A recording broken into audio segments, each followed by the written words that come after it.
जी नमस्कार दोस्तों, आप सभी का आपके अपने परिवार आईडी एग्जाम में स्वागत है। तो कैसे हैं आप सभी के सभी। उम्मीद करते हैं कि आप सभी अच्छे होंगे और आपकी तैयारी भी अच्छी चल रही होगी। तो दोस्तों, जैसा कि डेली हम शाम को 6 बजे यूपी ट्रिपल एससी पेट का जो है प्रैक्टिस सेट पे डिस्कस करते हैं।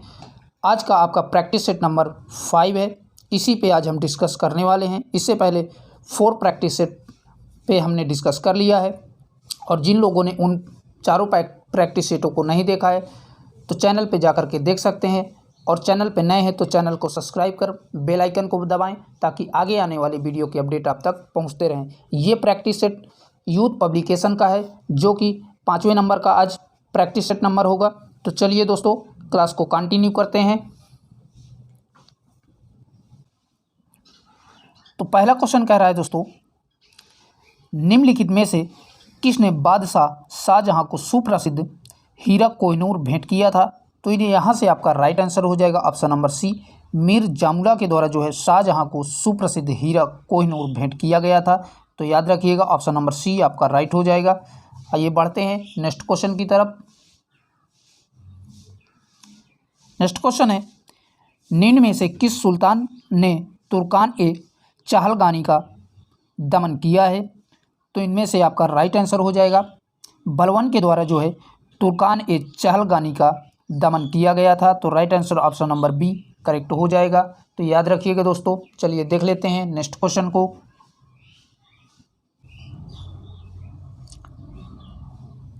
अगला क्वेश्चन है, सती प्रथा का अभिलेखनीय साक्ष्य कहाँ से मिलता है। तो सती प्रथा का अभिलेखनीय साक्ष्य एरण अभिलेख से मिलता है। तो राइट आंसर हो जाएगा ऑप्शन नंबर बी करेक्ट हो जाएगा। एरण अभिलेख गुप्तकालीन अभिलेख है, अतः हम कह सकते हैं सती प्रथा का साक्ष्य गुप्त काल से मिलता है। तो याद रखिएगा दोस्तों, सती प्रथा का साक्ष्य गुप्त काल से मिलता है, और गुप्त काल के एरण अभिलेख से इसका साक्ष्य मिला है। चलिए देखते हैं नेक्स्ट क्वेश्चन को। अगला क्वेश्चन है, बुद्ध की मृत्यु जहाँ हुई थी वह स्थान अब कहाँ है। तो गौतम बुद्ध की मृत्यु जहाँ पर हुई थी वह स्थान इस समय कहाँ पर है। तो वह स्थान उत्तर प्रदेश में स्थित है। तो बात करें गौतम बुद्ध की, तो गौतम बुद्ध की मृत्यु उत्तर प्रदेश के देवरिया जिले में स्थित कुशीनगर में हुई थी। तो याद रखिएगा दोस्तों, इनकी मृत्यु उत्तर प्रदेश के कुशीनगर में हुई थी, जो कि मोस्ट इंपॉर्टेंट क्वेश्चन है। चलिए देखते हैं अगले क्वेश्चन की तरफ। अगला क्वेश्चन है, निम्न में से कौन सा एक हड़प्पा का बंदरगाह है। तो यहाँ से आपका राइट आंसर हो जाएगा ऑप्शन नंबर बी। लोथल जो है हड़प्पा का बंदरगाह है, जो भोगवा नदी के तट पर स्थित है। ये लोथल आपका भोगवा नदी के तट पर स्थित है। तो ये भी कभी कभी पूछ लेता है कि लोथल किस नदी के किनारे स्थित है। तो याद रखिएगा, भोगवा नदी के किनारे स्थित है। आइए देखते हैं अगले क्वेश्चन को। अगला क्वेश्चन है दोस्तों, निम्नलिखित कथनों पर विचार कीजिए। गवर्नमेंट ऑफ इंडिया एक्ट 1935 में, तो यहाँ से आपको बताना है कि गवर्नमेंट इंडिया एक्ट 1935 में कौन कौन से प्रावधान इनमें से थे। पहला कह रहा है प्रांतीय स्वशासन का उपबंध था, जो कि बिल्कुल सही बताया है। गवर्नमेंट ऑफ इंडिया एक्ट 1935 में प्रांतीय स्वशासन का उपबंध दिया गया है। दूसरा कह रहा है एक संघीय न्यायालय की स्थापना का उपबंध था, ये भी आपका राइट दिया हुआ है। तीसरा कह रहा है केंद्र में अखिल भारत संघ का उपबंध था, ये भी आपका 1935 के अधिनियम में दिया गया है। तो आपने देखा यहाँ से तीनों के तीनों आपके उपबंध 1935 गवर्नमेंट ऑफ इंडिया में दिए गए हैं। तो right answer option number B option number D correct हो जाएगा, जिसमें तीनों को सही बताया है। तो चलिए बढ़ते हैं अगले क्वेश्चन की तरफ।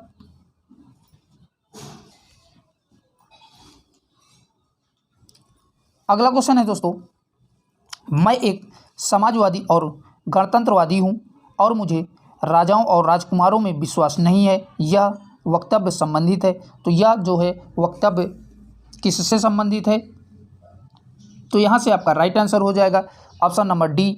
जवाहरलाल नेहरू के द्वारा ये कथन कहा गया था। तो याद रखिएगा, ऑप्शन नंबर डी करेक्ट हो जाएगा। चलिए देखते हैं अगले क्वेश्चन की तरफ। अगला क्वेश्चन है, my experiment with the truth के लेखक कौन है? तो my experiment with the truth के लेखक जो है महात्मा गांधी हैं। तो याद रखिएगा दोस्तों, मोस्ट इम्पॉर्टेंट क्वेश्चन है, कई एग्जामों में पूछा हुआ क्वेश्चन है। My experiments with the truth के लेखक महात्मा गांधी हैं। और दोस्तों एक पंडित जवाहरलाल नेहरू की पुस्तक कभी कभी एग्जाम में पूछ लेता है, तो उनकी पुस्तक है डिस्कवरी ऑफ इंडिया, जो कि ये भी कई एग्जामों में पूछी गई है। Discovery of India Pandit Jawaharlal Nehru की पुस्तक है, तो इसको भी याद रखिएगा दोस्तों। चलिए बढ़ते हैं अगले क्वेश्चन की तरफ। अगला क्वेश्चन है दोस्तों, लॉर्ड कर्जन के समय उग्रवाद के पनपने का मुख्य कारण क्या था? तो लॉर्ड कर्जन के समय जो उग्रवाद उत्पन्न हुआ था उसका मेन कारण कौन सा है? तो राइट आंसर हो जाएगा बंगाल का विभाजन उसका मेन कारण था। और बात करें बंगाल की विभाजन की, तो बंगाल का विभाजन 1905 ईस्वी में हुआ था, तो ये भी याद रखिएगा दोस्तों, जो 1911 ईस्वी में रद्द कर दिया गया था। 1905 में जो है बंगाल का विभाजन हुआ था और इसे 1911 ईस्वी में भी रद्द कर दिया गया था। तो याद रखिएगा सारे के सारे फैक्ट। चलिए बढ़ते हैं अगले क्वेश्चन की तरफ। नेक्स्ट क्वेश्चन है, नील क्रांति का नेतृत्व निम्न में से किसने किया था? तो जो नील क्रांति थी उसका नेतृत्व किसने किया था?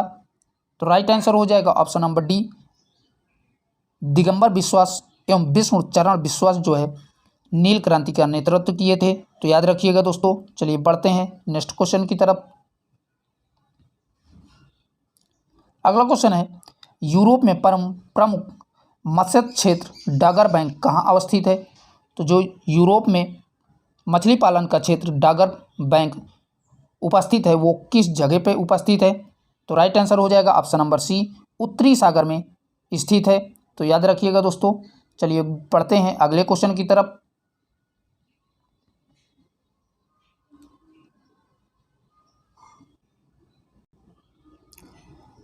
निम्नलिखित देशों के समूहों में से कौन से एक समूह को बेनिलक्स देश कहा जाता है? तो राइट आंसर हो जाएगा ऑप्शन नंबर बी, करेक्ट हो जाएगा बेल्जियम, नीदरलैंड और लक्ज़मबर्ग को जो है बेनिलक्स कहा जाता है। और अगर बात करें दोस्तों इस बेनिलक्स की, तो इसकी स्थापना 1958 में हुई थी। तो ये भी याद रखिएगा, इसकी स्थापना कब हुई थी? 1958 में हुई थी। और इसमें कौन कौन से देश आते हैं? बेल्जियम, नीदरलैंड और लक्ज़मबर्ग देश आते हैं। तो याद रखिएगा। चलिए बढ़ते हैं नेक्स्ट क्वेश्चन की तरफ। अगला क्वेश्चन कह रहा है, निम्न में से कौन सी चट्टान प्रणाली भारत में नवीनतम है? तो इसमें से आपको बताना है कौन सी चट्टान जो है भारत में नवीनतम है। तो राइट आंसर हो जाएगा गोंडवाना की जो है चट्टान सबसे नवीनतम चट्टान है। तो याद रखिएगा दोस्तों, ऑप्शन नंबर डी आपका राइट हो जाएगा। चलिए बढ़ते हैं अगले क्वेश्चन को। नेक्स्ट क्वेश्चन है, माउंट आबू निर्मित है। तो माउंट आबू कहाँ पर निर्मित है? तो राइट आंसर हो जाएगा नीस में माउंट आबू निर्मित है। तो ऑप्शन नंबर सी आपका राइट हो जाएगा। चलिए देखते हैं नेक्स्ट क्वेश्चन को। अगला क्वेश्चन है दोस्तों, 2011 की जनगणना के अंतिम आंकड़ों के आधार पर उत्तर प्रदेश के निम्नलिखित में से किस जिले में साक्षरता दर उच्चतम है? तो आपको बताना है कि 2011 की जनगणना के अनुसार उत्तर प्रदेश का कौन सा जिला उच्चतम स्थान पर साक्षरता दर पे था? तो राइट आंसर हो जाएगा गाजियाबाद। गाजियाबाद की साक्षरता दर उत्तर प्रदेश में सबसे अधिक थी, जो कि 85% थी। तो याद रखिएगा दोस्तों, इसका अगर आंकड़ा पूछता है तो इसका 85% हो जाएगा। और अगर बात करें दोस्तों सबसे कम किसकी साक्षरता दर थी, तो उत्तर प्रदेश में सबसे कम साक्षरता दर श्रावस्ती की थी, जो 49.13% थी। तो ये भी याद रखिएगा, दोनों पूछ सकता है कि सबसे अधिकतम किसकी थी, तो सबसे अधिकतम गाजियाबाद की थी जो 85% थी, और सबसे कम जो है आपकी श्रावस्ती की थी जो 49.13% थी। तो ये दोनों फैक्ट याद रखिएगा, एग्जाम के लिए उपयोगी हो सकता है। चलिए बढ़ते हैं नेक्स्ट क्वेश्चन की तरफ। अगला क्वेश्चन है, भुगतान असंतुलन को दूर करने के लिए किया जाना चाहिए। तो भुगतान असंतुलन को दूर करने के लिए क्या किया जाना चाहिए? तो राइट आंसर हो जाएगा ऑप्शन नंबर ए, राष्ट्रीय आय में वृद्धि करनी चाहिए। अगर भुगतान असंतुलन कम होगा तो देश का आयात तथा निर्यात दोनों प्रभावित होते हैं इससे। तो याद रखिएगा ऑप्शन नंबर ए आपका राइट हो जाएगा। चलिए देखते हैं अगले क्वेश्चन को। अगला क्वेश्चन है, भारत में गरीबी रेखा को मापने के लिए सामयिक नमूना सर्वेक्षण कौन करता है? तो राइट आंसर हो जाएगा ऑप्शन नंबर सी करेक्ट हो जाएगा। NSSO जो है भारत में गरीबी रेखा को मापने के लिए नमूना सर्वेक्षण करता है। तो right answer option number C correct हो जाएगा। अगर बात करें दोस्तों, भारत में गरीबी रेखा को मापने के लिए राष्ट्रीय नमूना सर्वेक्षण गठन द्वारा की जाती है, जिसकी स्थापना 1950 में हुई थी। तो ये भी याद रखिएगा, इसकी स्थापना कब हुई थी? तो 1950 में हुई थी और इसका मुख्यालय कोलकाता में स्थित है। तो ये सारे के सारे फैक्ट याद रखिएगा। चलिए देख लेते हैं नेक्स्ट क्वेश्चन को।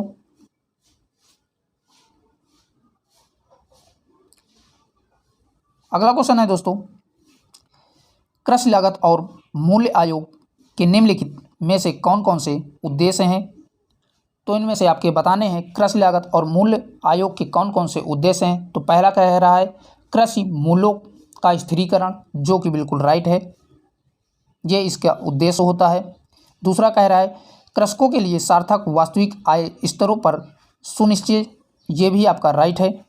तीसरा कह रहा है लोक वितरण पद्धति के माध्यम से उपभोक्ताओं को आवश्यक कृषि प्राप्य उचित दरों पर उपलब्ध करवाना, उनके हितों की रक्षा करना, ये भी आपका राइट है।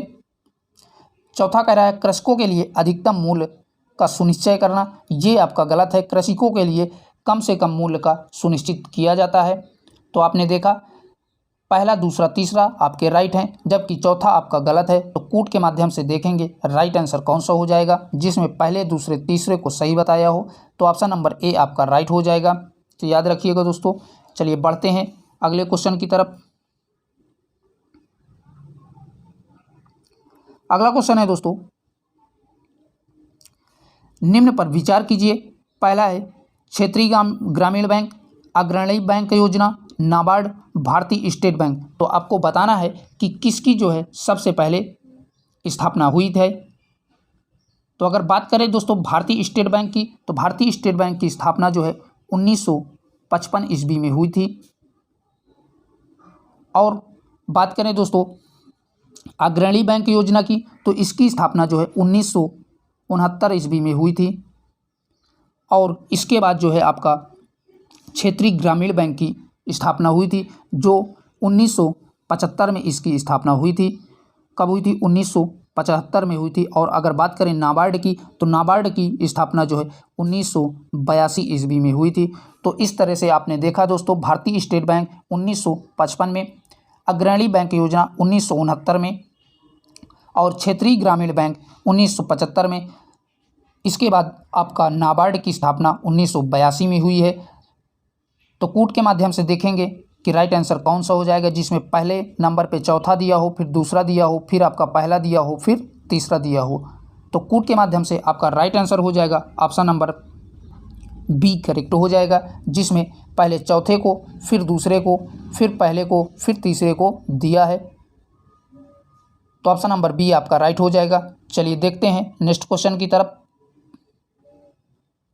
अगला क्वेश्चन है दोस्तों, सतत आर्थिक विकास से अभिप्राय है। तो सतत आर्थिक विकास से क्या अभिप्राय है?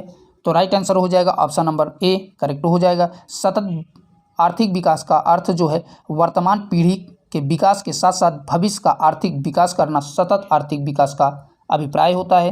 तो याद रखिएगा दोस्तों। चलिए बढ़ते हैं अगले क्वेश्चन की तरफ।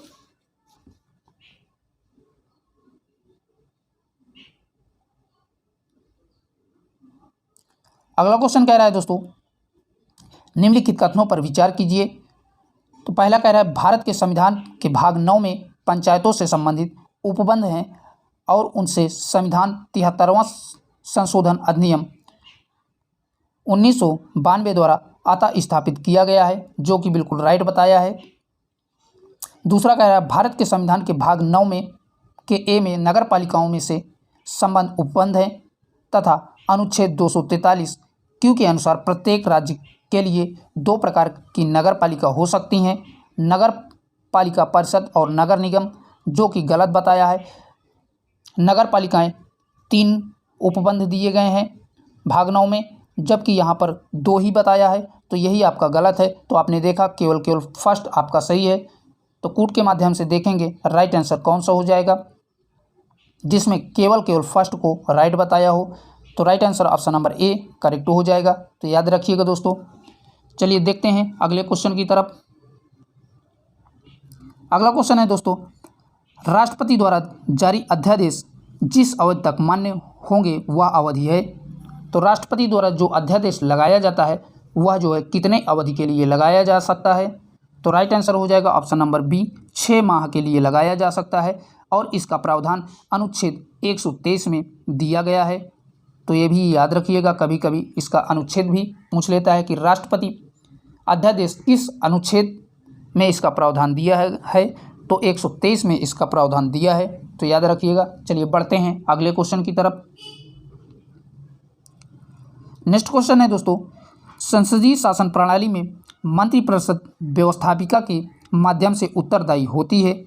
तो यहाँ से आपका राइट आंसर हो जाएगा जनता के प्रति उत्तरदायी होती है। अगर बात करें दोस्तों संसदीय शासन प्रणाली में कार्यपालिका व्यवस्थापिका के माध्यम से जनता के लिए उत्तरदायी होती है, परंतु कार्यपालिका की शक्ति का प्रयोग मंत्रिपरिषद के द्वारा किया जाता है, जिसका मुखिया प्रधानमंत्री होता है। तो ये सारे के सारे फैक्ट याद रखिएगा दोस्तों। चलिए देखते हैं अगले क्वेश्चन को।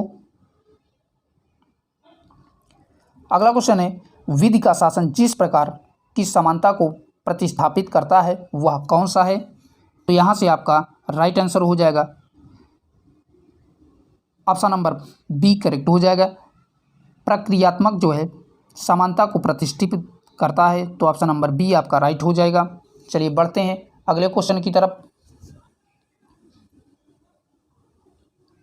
अगला क्वेश्चन है दोस्तों, निम्न में से किस वर्ष भारतीय संविधान की प्रस्तावना संशोधित की गई थी। मोस्ट इंपॉर्टेंट प्रश्न है दोस्तों।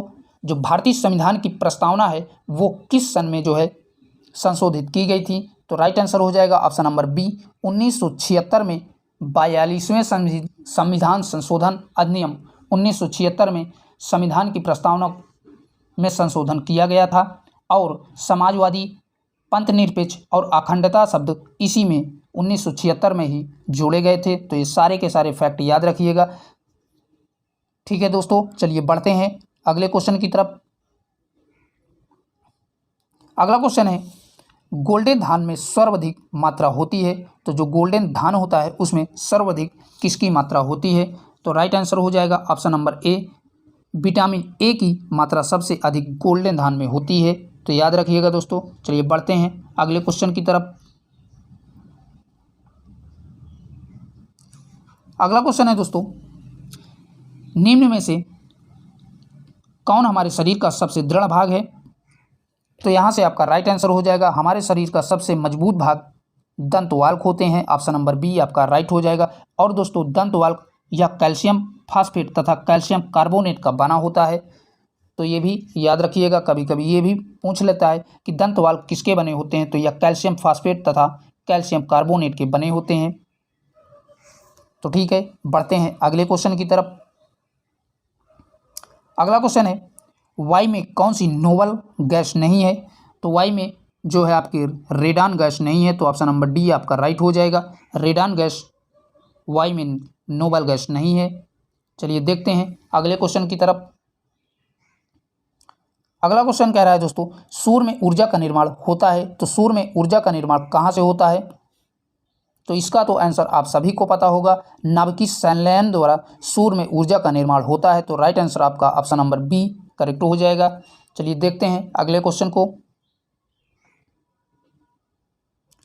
अगला क्वेश्चन है, जब किसी पिंड को चंद्रमा के से पृथ्वी पर स्थानांतरित किया जाता है तो क्या होता है।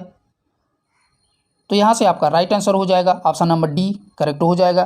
पृथ्वी पर उसका भार बढ़ जाता है तथा मात्रा अपरिवर्तित रहती है। ऐसा इसलिए होता है, गुरुत्वाकर्षण के कारण ऐसा होता है। चंद्रमा पर गुरुत्वाकर्षण का मान पृथ्वी के गुरुत्वाकर्षण के मान का 1/6 होता है। इसलिए किसी भी वस्तु का चंद्रमा पर भार कम होता है और वहाँ पर वायुमंडल भी नहीं पाया जाता है। तो याद रखिएगा दोस्तों, ऑप्शन नंबर डी आपका राइट हो जाएगा। पृथ्वी पर उसका भार बढ़ जाएगा तथा मात्रा अपरिवर्तित रहेगी। चलिए देखते हैं अगले क्वेश्चन की तरफ। अब आपके दोस्तों मैथ के क्वेश्चन स्टार्ट हैं, जिनको हम दूसरे वीडियो में कवर करेंगे। और जो है अब बढ़ते हैं अगले क्वेश्चनों की तरफ। अगला क्वेश्चन कह रहा है दोस्तों, अतीत के चलचित्र किसकी रचना है? तो अतीत के चलचित्र महादेवी जी की रचना है। तो ऑप्शन नंबर ए राइट हो जाएगा। बढ़ते हैं नेक्स्ट क्वेश्चन की तरफ। अगला क्वेश्चन है, मुहावरे अपना सामान्य अर्थ ना दे करके डैश अर्थ प्रकट करते हैं। तो मुहावरे जो है अपना सामान्य अर्थ ना दे करके क्या प्रकट करते हैं? तो राइट आंसर हो जाएगा विशेष अर्थ प्रकट करते हैं। तो ऑप्शन नंबर ए राइट हो जाएगा। आइए देखते हैं अगले क्वेश्चन की तरफ। निम्नलिखित में से कौन सा शब्द पुल्लिंग है? तो इनमें से आपको चारों में से पुल्लिंग शब्द की पहचान करना है। तो ऑप्शन नंबर ए राइट हो जाएगा। वचन जो है आपका पुल्लिंग शब्द है, जबकि हानि, प्यास, बचत ये सारे के सारे स्त्रीलिंग शब्द हैं। तो याद रखिएगा। चलिए बढ़ते हैं अगले क्वेश्चन की तरफ। अगला क्वेश्चन है दोस्तों, मैंने मेरे को सुधार लिया है वाक्य में किस प्रकार की अशुद्धि है? तो इस वाक्य में जो है सर्वनाम संबंधी त्रुटि है। तो याद रखिएगा दोस्तों, मैंने मेरे को सुधार लिया है वाक्य में सर्वनाम की त्रुटि है। इसका शुद्ध रूप होगा मैंने अपने को सुधार लिया है। इसका सही रूप यही होगा। चलिए देखते हैं अगले क्वेश्चन की तरफ। अगला क्वेश्चन है, दिए गए विकल्पों में से बादल का समानार्थी शब्द कौन सा विकल्प है? तो बादल का समानार्थी शब्द अम्बुद है। Right answer option number D correct हो जाएगा। और जो है आपके अम्बुज, नीरज, जलद ये सारे के सारे कमल के पर्यायवाची हैं। तो याद रखिएगा दोस्तों। चलिए बढ़ते हैं अगले क्वेश्चन की तरफ।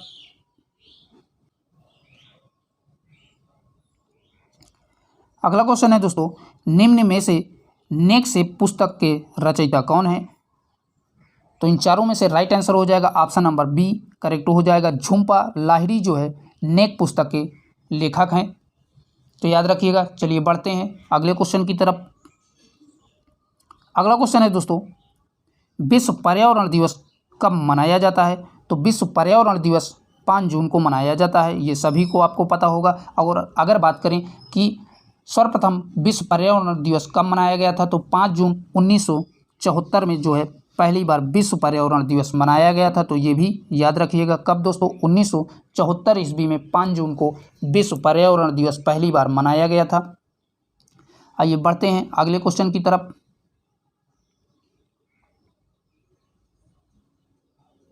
अगला क्वेश्चन कह रहा है दोस्तों, डैश कृषि के ग्रीन हाउस का एक तरीका जहां उत्पन्न ग्रीन हाउस प्रौद्योगिकी जैसे कि हाइड्रोपोनिक्स और एरोपोनिक्स का उपयोग करके शहरों में बहुमंजिला इमारतों के अंदर वाणिज्य रूप से व्यवहार फसलों की खेती की जाती है। तो वह कौन सी खेती कहलाती है? तो राइट आंसर हो जाएगा वह लंबवत खेती कहलाती है। तो ऑप्शन नंबर ए आपका राइट हो जाएगा। लंबवत खेती जो है कही जाती है। तो याद रखिएगा। चलिए बढ़ते हैं अगले क्वेश्चन की तरफ।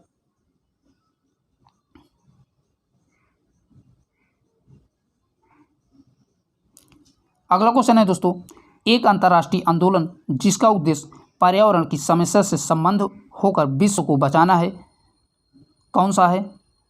तो राइट आंसर हो जाएगा ग्रीन पीस आंदोलन जो है पर्यावरण की समस्या के संबंध होकर के विश्व को बचाने का कार्य करता है। तो right answer option number B correct हो जाएगा। और अगर बात करें दोस्तों इसकी स्थापना की, तो इसकी स्थापना 1971 ईस्वी में कनाडा में हुई थी। तो ये भी याद रखिएगा। 1971 ईस्वी में इसकी स्थापना कनाडा में हुई थी।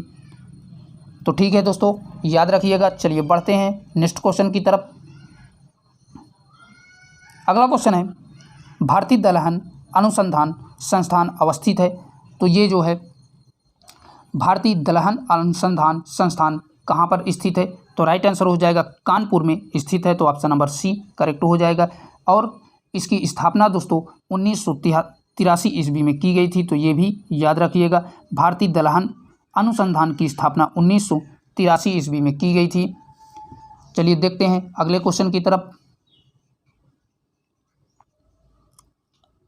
अगला क्वेश्चन है दोस्तों, स्वीडन की राजधानी का नाम क्या है?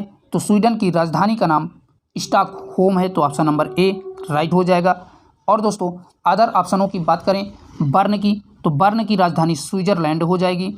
और मैड्रिड की जो है राजधानी स्पेन होती है, तो मैड्रिड की राजधानी स्पेन। और बात करें लक्समबर्ग की, तो लक्समबर्ग की राजधानी लक्समबर्ग ही होती है। चलिए बढ़ते हैं नेक्स्ट क्वेश्चन की तरफ। अगला क्वेश्चन है दोस्तों, प्रत्येक 2 वर्ष बाद राज्यसभा के कितने सदस्यगण सेवानिवृत्ति होते हैं? तो राइट आंसर हो जाएगा 1/3 जो है सदस्य सेवानिवृत्त होते हैं, तो right answer option number C correct हो जाएगा। वर्तमान में अगर बात करें राज्यसभा के सदस्यों की संख्या तो 245 है, तो याद रखिएगा। और इन 245 में 12 जो है राष्ट्रपति के द्वारा मनोनीत किए जाते हैं, तो ये दोनों फैक्ट याद रखिएगा। इसका right answer option number C 1/3 जो है सदस्य प्रत्येक 2 वर्ष में सेवानिवृत्त होते हैं। और जो है वर्तमान में राज्यसभा में सदस्यों की संख्या 245 है, जिसमें 12 सदस्यों को राष्ट्रपति द्वारा मनोनीत किया जाता है। चलिए बढ़ते हैं अगले क्वेश्चन की तरफ। अगला क्वेश्चन है दोस्तों, प्रौद्योगिक इतिहास काल की चित्रकला वाली प्रसिद्ध पंचमुखी गुफाएं निम्न में से किस जिले में स्थित हैं? तो यहाँ से आपका राइट आंसर हो जाएगा सोनभद्र में स्थित हैं, तो ऑप्शन नंबर सी आपका करेक्ट हो जाएगा। चलिए देखते हैं अगले क्वेश्चन की तरफ। भारत में नए संसद की आधारशिला किस तिथि को रखी गई थी? तो जो भारत में नए संसद की आधारशिला थी वह किस वर्ष रखी गई थी? तो राइट आंसर हो जाएगा 10 दिसंबर 2020 को रखी गई थी, तो ऑप्शन नंबर बी आपका राइट हो जाएगा। 10 दिसंबर 2020 को प्रधानमंत्री मोदी द्वारा की गई थी। इसकी आधारशिला जो है भारत के प्रधानमंत्री नरेंद्र मोदी द्वारा की गई थी, तो ये भी याद रखिएगा 10 दिसंबर 2020 को जो है इसकी आधारशिला रखी गई थी। चलिए बढ़ते हैं अगले क्वेश्चन की तरफ। अगला क्वेश्चन है, अंतर्राष्ट्रीय प्रवासी दिवस मनाया जाता है। मोस्ट इंपॉर्टेंट प्रश्न है, कई एग्जामों में पूछा हुआ है क्वेश्चन है। तो 18 दिसंबर को राष्ट्रीय प्रवासी दिवस मनाया जाता है, तो याद रखिएगा दोस्तों ऑप्शन नंबर डी आपका राइट हो जाएगा 18 दिसंबर। अगला क्वेश्चन कह रहा है दोस्तों, विश्व भर में सामाजिक न्याय दिवस मनाया जाता है, तो पूरे विश्व में सामाजिक न्याय दिवस किस दिन मनाया जाता है? कमेंट बॉक्स में बताइए फटाफट। तो यहाँ से आपका राइट आंसर हो जाएगा 20 फरवरी को जो है सामाजिक न्याय दिवस मनाया जाता है, और इसकी शुरुआत सन 2007 में की गई थी, तो ये भी याद रखिएगा दोस्तों। 20 फरवरी को जो है प्रत्येक वर्ष सामाजिक न्याय दिवस मनाया जाता है, और इसकी शुरुआत 2007 में की गई थी। चलिए देखते हैं अगले क्वेश्चन की तरफ। अगला क्वेश्चन है दोस्तों,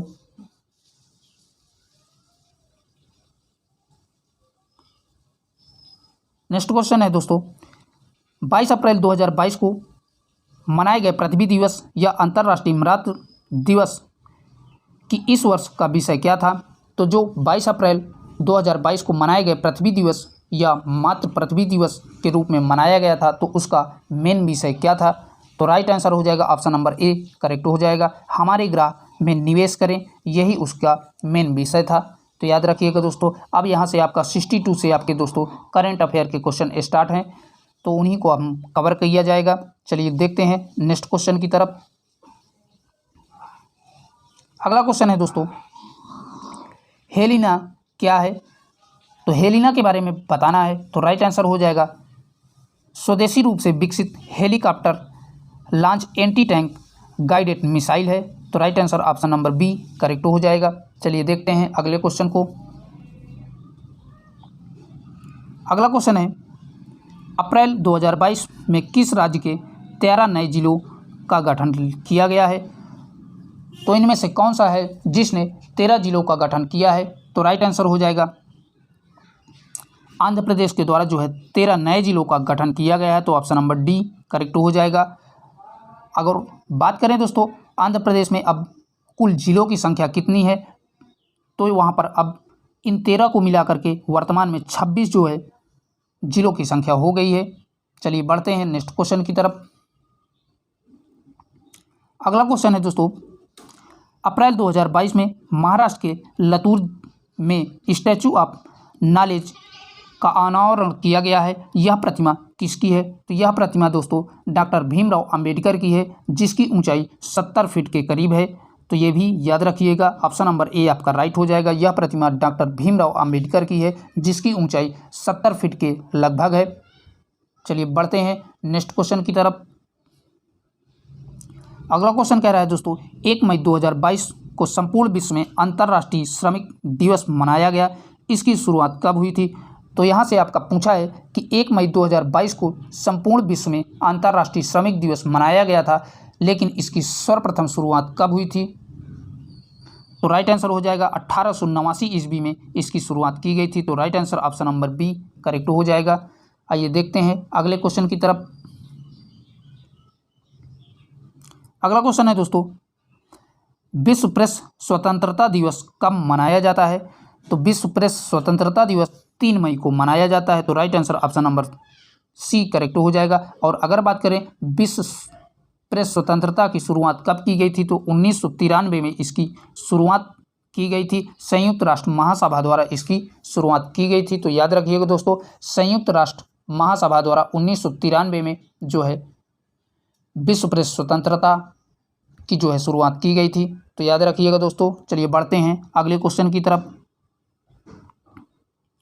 अगला क्वेश्चन है दोस्तों, मई 2022 में किसे विश्व खाद्य पुरस्कार 2022 से सम्मानित किए जाने की घोषणा की गई है? तो राइट आंसर हो जाएगा ऑप्शन नंबर ए करेक्ट हो जाएगा। सीथिया रोसेन जविंग को जो है विश्व खाद्य पुरस्कार 2022 से सम्मानित करने की घोषणा की गई है। तो याद रखिएगा दोस्तों, ऑप्शन नंबर ए आपका राइट हो जाएगा। चलिए बढ़ते हैं अगले क्वेश्चन की तरफ।